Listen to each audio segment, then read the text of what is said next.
안녕하세요. 사랑하는 성도님, 영혼의 샘물 은혜의 자리에 오심을 축복합니다. 소망의 하나님이 우리와 함께 하십니다. 우리와 함께 하시는 주님을 찬양합니다. 기도합시다. 주님 감사합니다. 오늘도 주님의 은혜 안에 복된 삶의 기회를 주심에 감사드립니다. 오늘 하루의 삶도 주님의 은혜 안에서 말씀 안에 거하고 말씀 위에 서고 말씀을 따르는 삶 되기 원합니다. 제 마음을 깨우쳐 주시고 성령님 감동하여 주셔서 말씀의 깊은 뜻을 담아 온전히 기쁨으로 순종할 수 있도록 인도하여 주시옵소서. 삶의 위기와 역경과 많은 문제 속에서도 더욱 주님을 의지하며 하나님의 선하신 인도하심을 신뢰하며 따를 수 있도록 붙잡아 주시옵소서. 예수님 이름으로 기도합니다. 아멘. 오늘 말씀은 예레미야 14장 1절에서 12절 말씀입니다. 가뭄에 대하여 예레미야에게 임한 여호와의 말씀이라. 유다가 슬퍼하며 성문의 무리가 피곤하여 땅 위에서 애통하니 예루살렘의 부르짖음이 위로 오르도다. 귀인들은 자기 사환들을 보내어 물을 얻으려 하였으나 그들이 우물에 갔어도 물을 얻지 못하여 빈 그릇으로 돌아오니 부끄럽고 근심하여 그들의 머리를 가리며 땅에 비가 없어 지면이 갈라지니 밭 가는 자가 부끄러워서 그의 머리를 가리는도다. 들의 암사슴은 새끼를 낳아도 풀이 없으므로 내버리며 들 나귀들은 벗은 산 위에 서서 승냥이 같이 헐떡이며 풀이 없으므로 눈이 흐려지는도다. 여호와여, 우리의 죄악이 우리에 대하여 증언할지라도 주는 주의 이름을 위하여 일하소서. 우리의 타락함이 많으니이다. 우리가 주께 범죄하였나이다. 이스라엘의 소망이시여 고난 당한 때의 구원자시여 어찌하여 이 땅에서 거류하는 자같이 하룻밤을 유숙하는 나그네같이 하시나이까. 어찌하여 놀란 자 같으시며 권하지 못하는 용사 같으시니까. 여호와여, 주는 그래도 우리 가운데 계시고 우리는 주의 이름으로 일컬음을 받는 자이오니 우리를 버리지 마옵소서. 여호와께서 이 백성에 대하여 이와 같이 말씀하시되 그들이 어그러진 길을 사랑하여 그들의 발을 멈추지 아니하였으므로 여호와께서 그들을 받지 아니하고 이제 그들의 죄를 기억하시고 그 죄를 벌하시리라 하시고, 여호와께서 또 내게 이르시되 너는 이 백성을 위하여 복을 구하지 말라.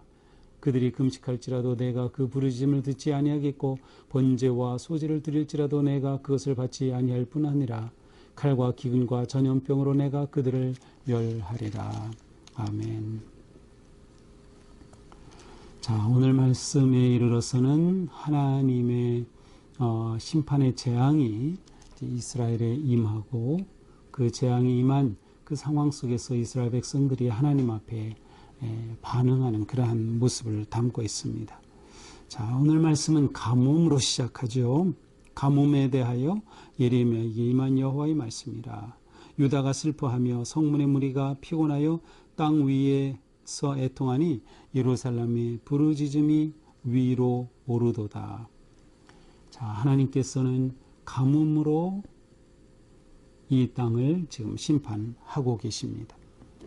하나님께서 심판하시는 그러한 구약에 보면 가장 큰 세 가지 도구가 있습니다. 그것은 바로 전염병, 가뭄, 그리고 전쟁입니다. 전쟁은 보통 칼이라고 표현하기도 하는데요. 오늘 보면 맨 마지막 12절에 보면 이렇게 끝나죠. 칼과 기근과 전염병으로 내가 그들을 멸하리라. 하나님의 3대 재앙입니다. 그러니까 이러한 것은 단순히 가뭄, 단순히 전쟁이 아니라 하나님께서 심판으로 재앙으로 내려 일어나는 일임을 의미하죠. 자, 지금 유다의 가뭄이 나타났어요. 기근이 온 것이죠. 하나님의 심판의 재앙이 임한 것입니다. 자, 이렇게 되자 2절, 유다가 슬퍼합니다. 성문의 무리가 피곤해합니다. 그래서 그들이 애통하며 부르짖습니다. 이 기근 가운데서 그들이 어찌 할 수가 없기 때문이죠. 사실 이 기근은 어떻게 해결할 수가 없어요. 3절에 보니까 귀인들, 지도자들, 부유한 자들, 그들도 물을 얻기 위해서 사환들을 보내지만 물을 얻을 수가 없어요. 부자들이 이러니 그러면 누가 물을 얻겠어요? 4절에 보니까 땅에 비가 없어지니까 지면이 갈라졌고 밭의 농부들은 씨를 뿌릴 수조차 없어요. 그들은 어찌할 바를 몰라 하죠. 5절에 보니 암사슴은 새끼를 낳았지만 풀이 없어서 새끼가 살아나지 못해요. 7절에 보니까 들나귀들은 벗은 산 저 위에서 풀이 없으므로 헐떡이며 죽어가고 있어요. 자, 이것이 하나님께서 가뭄으로 재앙을 내리실 때 일어나는 그러한 모습입니다. 물을 얻지 못하고 비가 내리지 않기에 나타나는 그러한 현상들이죠.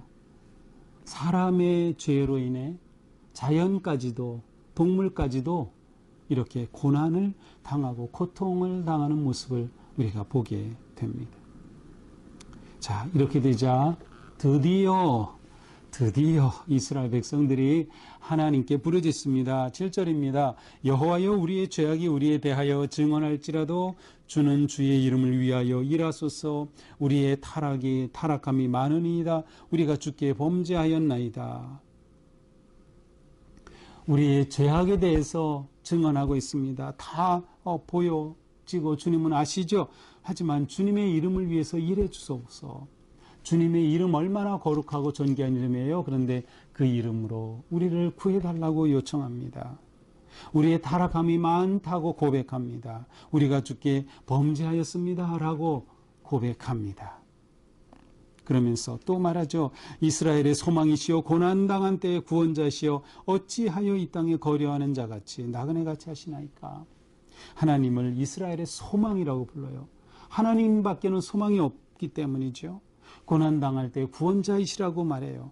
지금 하나님이 이 고난 중에 구원해 주지 않으면 그들은 정말 다 멸망을 당할 수밖에 없어요. 그런데 하나님께서는 마치 거류자같이 지나가는 행인처럼, 지나가는 나그네처럼 무심한 듯이 이렇게 가만히 계시지 마시고 지금 우리 가운데 이만희 재앙을 거둬달라고 하는 그러한 간절한 요청입니다. 어찌하여 놀란 자 같으시며 권하지 못하는 용사 같으시니까. 하나님 어떻게 능력이 많으신 하나님인데 아무런 힘도 없는 자 같이 그렇게 가만히 계십니까? 여호와여, 주는 그래도 우리 가운데 계시고 우리는 주의 이름으로 일컬음을 받는 자이오니 우리를 버리지 마옵소서. 비록 이렇게 재앙이 임하지만 주님은 그래도 우리와 함께 계시지 않습니까? 우리는 주님의 이름으로 일컬어지는 주님의 백성이 아닙니까? 그러니 우리를 버리지 마옵소서, 포기하지 마옵소서, 우리를 단념하지 마옵소서, 구원해달라는 간절한 기도입니다. 자, 이 기도가 하나님께서 응답하시는 기도일까요? 10절입니다. 하나님의 응답입니다. 여호와께서의 백성이 되어 이같이 말씀하시되 그들이 어그러진 길을 사랑하여 그들의 발을 멈추지 아니하므로. 그들이 계속 반복적으로 행했다는 거예요. 어그러진 거짓길, 뭐였어요? 우상숭배를 따라간 거예요. 우상숭배의 그 걸음을 멈추지 아니하였어요. 그래서 여호와께서 그들을 받지 아니하고 이제 그들의 죄를 기억하고 그 죄를 벌하시리라. 하나님께서는 벌하시겠다는 거예요.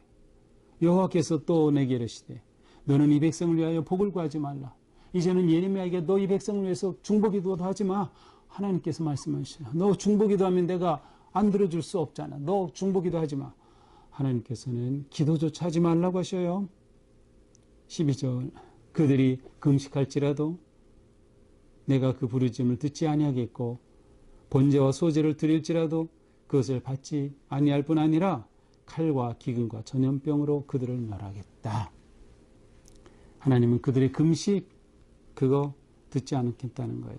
그들이 드리는 번제와 소제, 제사 안 받겠다는 거예요. 칼과 기근 전염병으로 너희들을 멸하고 말겠다. 하나님은 그 좋아하시는 제사조차 거절하셔요. 금식조차 거절하셔요. 확고한 하나님의 심판의 의지가 보입니다. 자, 여기서 우리는 잠깐 의아하게 됩니다. 그렇다면 이스라엘 백성들이 이렇게 돌아오지 않았습니까? 그런데 이렇게 하나님이 진멸하시면 어떻게 됩니까? 분명히 돌아오라고 하셨고 돌아오면 하나님께서 구해 주실 것을 말씀해 주셨는데 말이죠. 그러나 여기는 우리 두 가지 생각해 볼 수 있어요. 이스라엘 백성들의 이 기도, 우리가 타락함이 많고 주께 범죄했습니다 라고 하는 이 기도는 진실성이 결여된 기도였겠다. 진실성이 결여된 기도. 왜?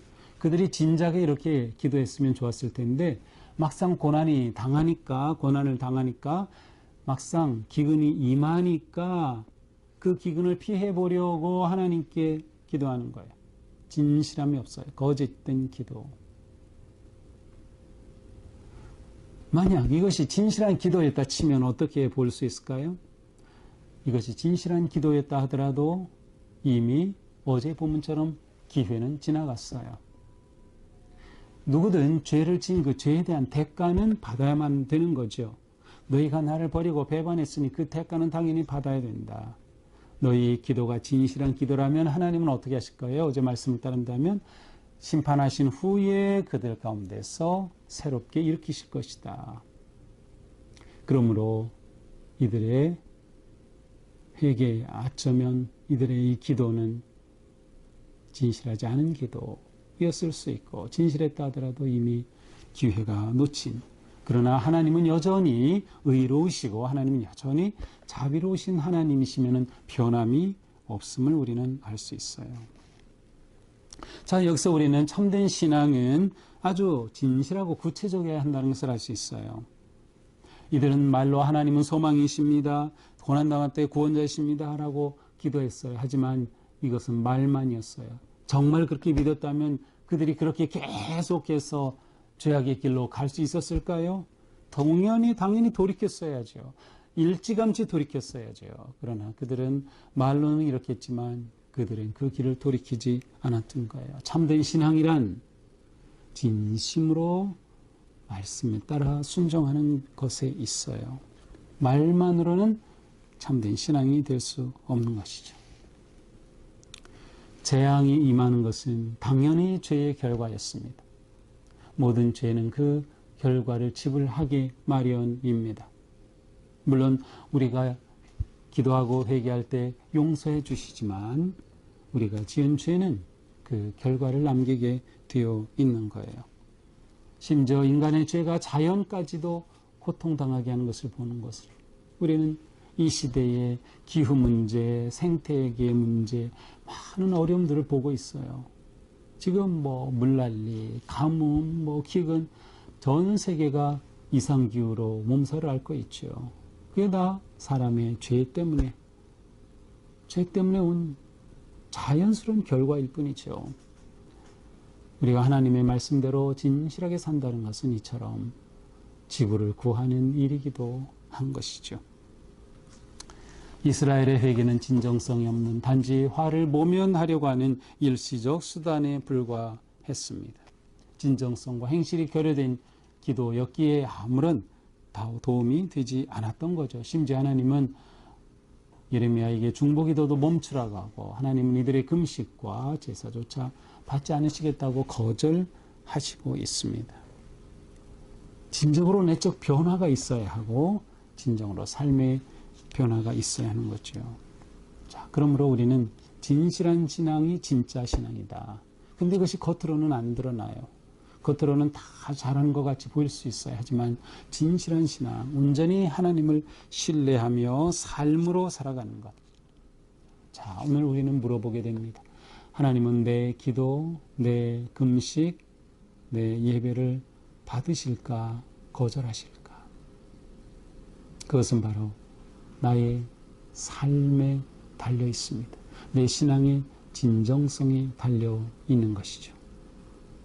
원하기는 우리 모두의 금식과 제사를 하나님께서 기뻐 흠양하시고 받으시는 그러한 복된 성도가 되기를 바랍니다. 우리의 삶이 주님 앞에 진실하게 진정성 있는 그러한 삶, 그러한 우리의 신앙생활이 될 수 있기를 바랍니다. 기도합니다. 주님, 오늘 말씀을 통해서 이스라엘 백성들이 하나님을 버리고 떠난 그 길에서 돌이키지 아니하고 하나님은 마침내 그들을 벌하실 수밖에 없는 상황 보았습니다. 비록 그들이 하나님 앞에 나와 기도하였지만 하나님은 기도도 금식도 제사도 받지 않으시겠다고 하십니다. 진정한 믿음 저희에게 허락하여 주시옵소서. 말로만이 아니라 기도로만이 아니라 진실로 우리의 삶이 변화되고 주님 앞으로 돌이키며 온전히 말씀에 순종하는 삶 되도록 주님 오늘도 인도하여 주시옵소서. 예수님 이름으로 기도합니다. 아멘. 네, 오늘도 우리의 삶이 하나님 앞에 그냥 진실하면 돼요. 하나님 앞에 정직하게 진실하게 그리고 온전히 그 말씀에 순종하는 그런 삶, 그래서 하나님이 진정 우리의 소망이 되시고 구원자 되시는 그런 삶 되기를 축복합니다. 사랑합니다.